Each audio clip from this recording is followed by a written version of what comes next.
বন্ধুরা, আমি আজকে নিয়ে এসেছি একটি নতুন রেসিপি। দেখুন, এই যে এখানে চিকেন নিয়েছি আমি 750। আজকে একটা নতুন রেসিপি হবে।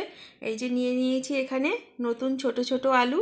এই আলুটা দিয়ে, ছোট আলু দিয়ে বাঁশপাতা চিকেন রেসিপি রান্না হবে আজকে। তা দেখতে থাকুন আমি কিভাবে রান্নাটা করি, আমাকে ফলো করুন।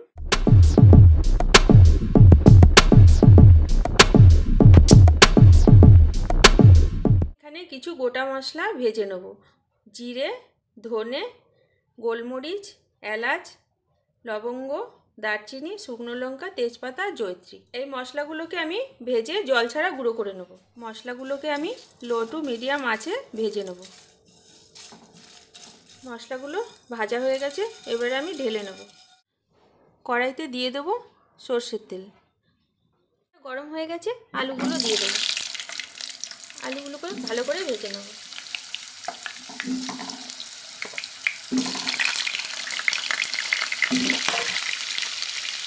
দিয়ে দেবো হাফ চামচ নুন, আর দিয়ে দেবো হাফ চামচ হলুদের গুঁড়ো। ভালো করে নেড়ে দেবো।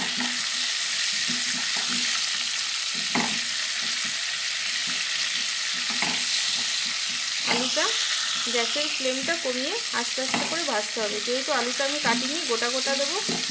এবারে দিয়ে দেবো আমি 2 মিনিটের জন্য ঢাকা। ভাজা হতে হতে আমি মশলাগুলোকে এখানে গুঁড়ো করে নিচ্ছি।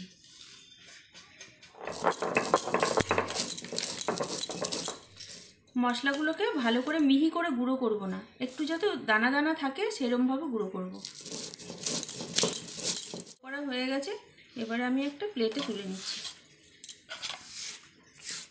আদা রসুনটাকে বেটে নেব। আদা রসুনটা বাটা হয়ে গেছে, প্লেটে তুলে নিলাম। এবারে দেখি আলুটা কতটা ভাজা হলো।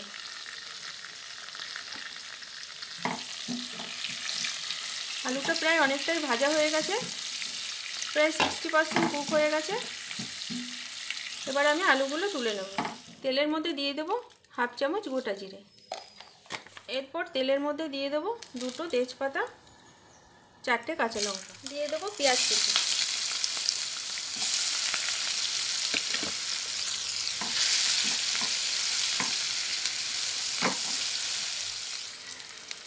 এখানে দিয়ে দিচ্ছি আমি আদা রসুনের পেস্ট, টমেটো কুচি, 1 চামচ নুন।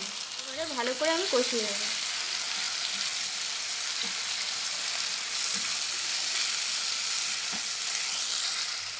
আদা রসুন ভালো করে ভাজা হয়ে গেছে, দিয়ে দেবো 1 চামচ হলুদের গুঁড়ো, আর দেবো 1 চামচ লঙ্কার গুঁড়ো, হাফ চামচ জিরের গুঁড়ো, আর আধখানা লেবুর রস দিয়ে দেবো।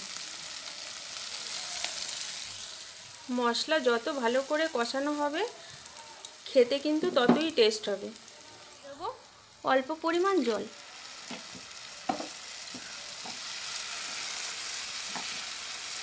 দেখুন বন্ধুরা, মশলা থেকে অলরেডি তেল ছাড়া শুরু করে দিয়েছে, তার মানে মশলাটা ভাজা হয়ে গেছে। আমি এখানে অ্যাড করব এবারে ধুয়ে পরিষ্কার করে রাখা চিকেন।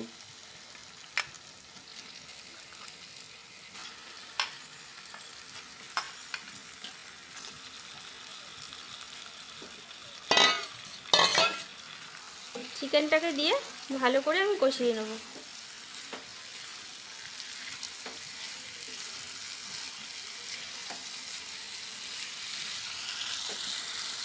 এবারে দিয়ে দেবো আমি 2 মিনিটের জন্য ঢাকা। 2 মিনিট পর ঢাকাটাকে তুলে নিলাম। দেখুন বন্ধুরা, মাংস থেকে কতটা তেল ছেড়েছে। তেল জল একবারে দুটোই ছেড়ে দিয়েছে। এই পর্যায়ে আমি এখানে দিয়ে দেবো ভেজে রাখা আলু। আলুটা দিয়ে ভালো করে কষিয়ে নেব।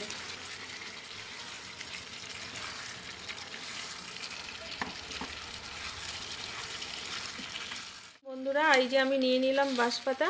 আজকে বাঁশপাতা চিকেন হবে, তাই বাঁশপাতাকে ভালো করে ধুয়ে আমি এইভাবে মাঝখান দিয়ে কেটে দেব। কেটে মাংসের ভিতরে দিয়ে দেব।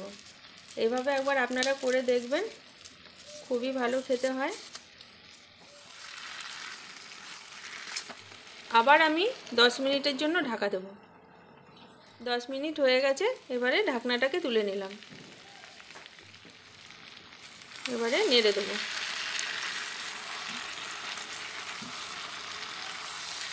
বন্ধুরা কষানো প্রায় কমপ্লিট। দেখুন মাংস থেকে তেল ছেড়ে দিয়েছে। এবারে আমি দিয়ে দেবো জল। জল দিয়ে দিলাম। এখানে আমি 2 গ্লাস পরিমাণ জল দিয়েছি। ভালো করে নেড়ে দিচ্ছি। যেহেতু নতুন আলু সেদ্ধ হতে একটু সময় লাগে, আবার ঢাকনা দিয়ে ঢেকে দিলাম। 10 মিনিট হয়ে গেছে, ঢাকনাটাকে তুলে নিলাম। এবারে একটু নেড়ে দিচ্ছি। দেখুন বন্ধুরা কত সুন্দর ফুটেছে, ঝোলের কালারটাও এসেছে খুব সুন্দর। আমার এই নতুন রেসিপি যদি আপনাদের ভালো লেগে থাকে অবশ্যই আমাকে লাইক, শেয়ার, কমেন্ট করবেন। আর আমার এমডি কিচেন চ্যানেলটিকে সাবস্ক্রাইব করে দেবেন। বন্ধুরা সবশেষে দিয়ে দিলাম আমি ভেজে রাখা গুঁড়ো করে রাখা মশলা। এই মশলাটা দিলে খেতে অসাধারণ স্বাদ হয়। এখানে আমি 1.5 চামচ গুঁড়ো মশলা ব্যবহার করলাম। ঝালটা আপনাদের পরিমাণ মতো আপনারা কমিয়ে বা বাড়িয়ে দিতে পারবেন। এই বাঁশপাতা চিকেনের নাম শুনে আমিও প্রথমে ঘাবড়িয়ে গেছিলাম, এটা আবার হয় নাকি।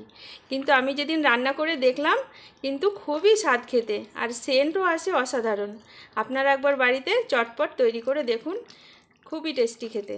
বন্ধুরা রেডি হয়ে গেল আমার বাঁশপাতা চিকেন রেসিপি।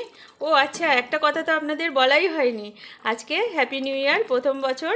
নতুন বছরে সবাই ভালো থাকবেন এই শুভেচ্ছা আপনাদেরকে দিলাম। আশা করছি ভালোই থাকবেন সবাই, আর এইভাবে সবাই আমার পাশে থাকবেন, আমাকে সাপোর্ট করবেন। ভালো থাকবেন বন্ধুরা।